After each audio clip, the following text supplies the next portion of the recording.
All Americans are now eligible to get the COVID-19 vaccine. Meanwhile, the vaccine rollout has been underway for months in prisons across the U.S. The vaccines are much needed in prisons, which were some of the hardest hit places during the pandemic. And to talk about the rollout, we are now welcomed by Yukari Kane of the Prison Journalism Project and Jesse Vasquez, a community coordinator in Oakland. Thanks so much, both of you, for joining us today. So, Yukari, first I want to ask how the rollout is going in the prisons. From our writers, we're starting to hear experiences of being offered it and having gotten first shots, but also a lot of skepticism as well about the vaccine. Right, that skepticism. Jesse, you've talked with people in San Quentin about getting the vaccine. What have their experiences been like? So for the most part, most of them have already had COVID. And that's the whole thing for them. It's like, well, I just took it not to get it again. You know, they're happy that the opportunity to get vaccinated came about. But for some of them, it's like, well, you know, it's a little too late for some folks, but they are using it as a chance to boost their immune system. It's interesting because there are guys who were asymptomatic who tested positive. And so a lot of those guys don't even say they had COVID. They say things like, they say I had COVID. And then there's also the misinformation or the misconception that the vaccine is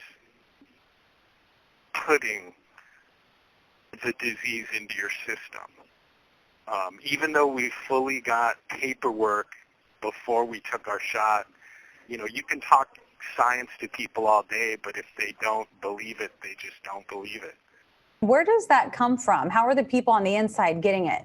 What we know is that many prisoners have access to television and to news if they subscribe to publications, and especially at San Quentin, they're avid viewers of television, and so they're getting all kinds of information and you know, all the discussions that are taking place out here about, you know, whether vaccines are safe and how some people are reluctant are also being talked about inside as well.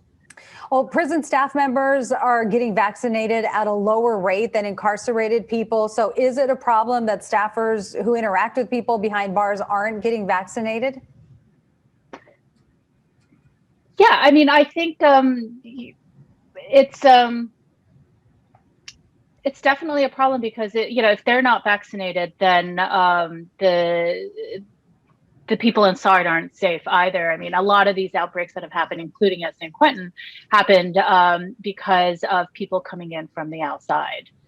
I mean, Jesse is has been running a lot of the San Quentin news publishing process right now since the newspaper's closed, and so he speaks to guys inside every day.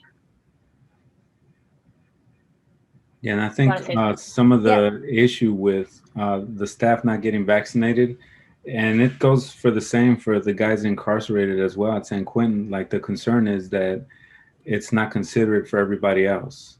You know, when you don't get vaccinated, it's just like, if you don't want to protect yourself, then it also, you know, creates a risk for other people involved.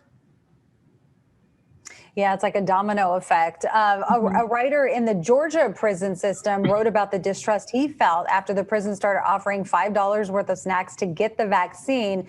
How pervasive is this general distrust of prison administrations? We are hearing it from a lot of our writers, you know, because it's not typically a relationship built on trust. But I thought, you know, Richard's story was really interesting to me because of his thought process. You know, basically, his fear stemmed from the fact that the prison was offering money for something he felt he should pay for.